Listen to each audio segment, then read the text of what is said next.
আসসালামু আলাইকুম। তানিয়াস কুকিং ইনভেনশনে সবাইকে স্বাগতম। আশা করি যে যেখানে আছেন সবাই ভালো আছেন। প্রিয় দর্শক, ঈদ সামনে রেখে একটি স্পেশাল রেসিপি নিয়ে আপনাদের মাঝে হাজির হয়েছি। আজ আমি জর্দা পোলাও করে দেখাবো। এর আগেও আমি জর্দা পোলাও করে দেখিয়েছি। আমার ছেলে মেয়ে জর্দা পোলাও আসলে খুবই পছন্দ করে, তাই আবারও জর্দা পোলাও রেসিপি নিয়ে আপনাদের মাঝে এসেছি। তো আমার সাথেই থাকুন আর পুরো ভিডিও দেখে জেনে নিন আমি কিভাবে জর্দা পোলাও রান্না করছি। জর্দা পোলাও রান্নার জন্য চুলায় একটি প্যান বসিয়েছি। প্যানে পর্যাপ্ত পরিমাণ পানি নিচ্ছি। আমি 1 কাপ চাল নিয়েছি। 1 কাপ চালের জন্য 3 কাপ পানি অ্যাড করছি। চালের উপর দিয়ে পানি থাকবে সেই পরিমাণ পানি নিতে হবে। আমি গরম পানি নিচ্ছি যাতে দ্রুত বলক ওঠে। এই যে এতটুকু লবণ অ্যাড করছি, এতে করে মিষ্টির ব্যালেন্সটা সঠিক আসবে। 1 চা চামচ সাদা তেল অ্যাড করলাম, এতে করে পোলাও ঝরঝরে হবে। 1/2 চা চামচ ডিপ অরেঞ্জ ফুড কালার ব্যবহার করছি। আপনারা লাইট অরেঞ্জ ফুড কালার ব্যবহার করতে পারেন। ঢাকনা চাপা দিয়ে জাল করতে হবে। এই সময় চুলা মিডিয়াম টু হাই ফ্লেমে রেখে জাল করতে হবে। বলক ওঠা পর্যন্ত জাল করতে হবে। আমি আগেই একটি পাত্রে 1 কাপ বাসমতি চাল ভালোভাবে ধুয়ে 2 ঘন্টা ভিজিয়ে রেখেছিলাম। পানি ঝরিয়ে অ্যাড করছি। স্টিনার থেকে পুরো চালটা নিলাম। এখন হাতলের সাহায্যে নাড়াচাড়া করে দেব। এ সময় চুলা মিডিয়াম ফ্লেমে রেখে 5 থেকে 7 মিনিট রান্না করে নেব। প্রিয় দর্শক, আমার ভিডিও ভালো লাগলে লাইক দিবেন, সাবস্ক্রাইব করে চ্যানেলটির পাশে থাকবেন, শেয়ার করে পরিবার ও বন্ধুদের মাঝে পৌঁছে দেবেন। পোলাও 80% সিদ্ধ হয়ে গেলে উঠিয়ে নিতে হবে। এই যে দেখতেই পাচ্ছেন পোলাওটা কেমন হয়েছে। এই যে আমি স্টিনারের সাহায্যে উঠিয়ে অন্য আরেকটি স্টিনারে রাখছি, এতে করে সহজে পানি ঝরে যাবে। এভাবে পুরো পোলাও পানি থেকে উঠিয়ে নিতে হবে।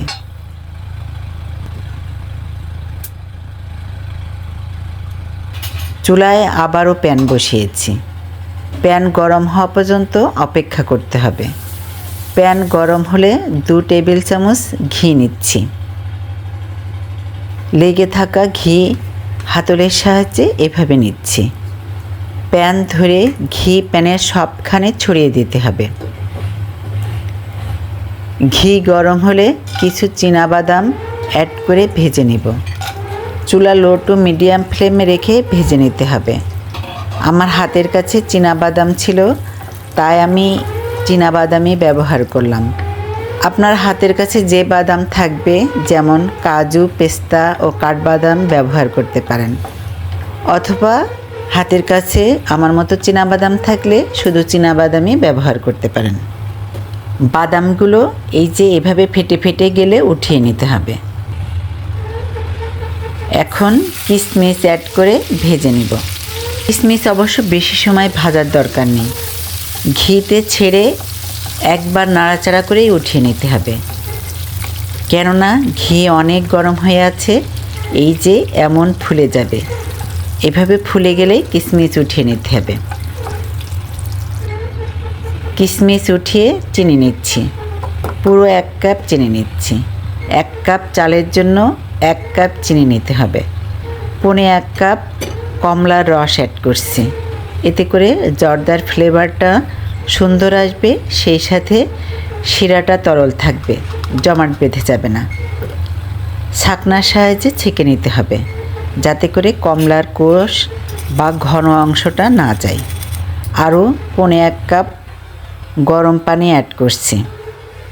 জুস আর পানি মিলে 1.5 কাপ হলো।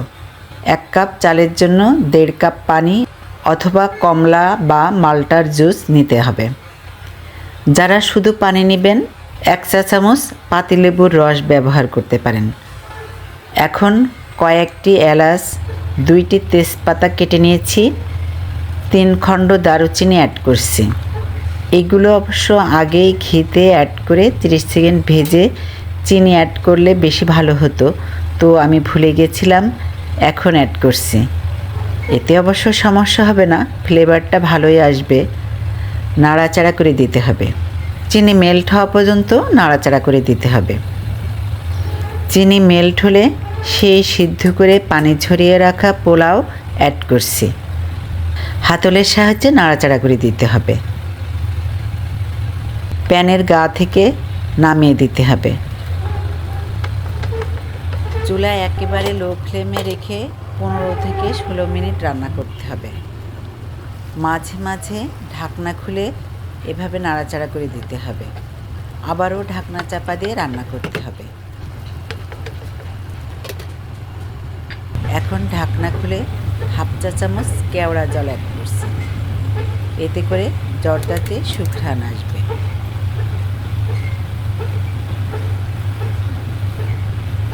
আবারও ঢাকনা বন্ধ করে রান্না করব।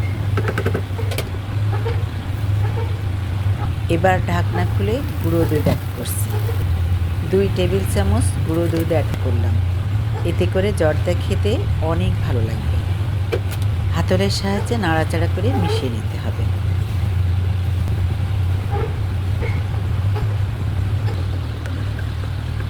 ঢাকনা বন্ধ করে 2 মিনিট জাল করব। 2 মিনিট পর ঢাকনা খুলে সেই ভেজে রাখা বাদাম ও কিশমিশ অ্যাড করছি।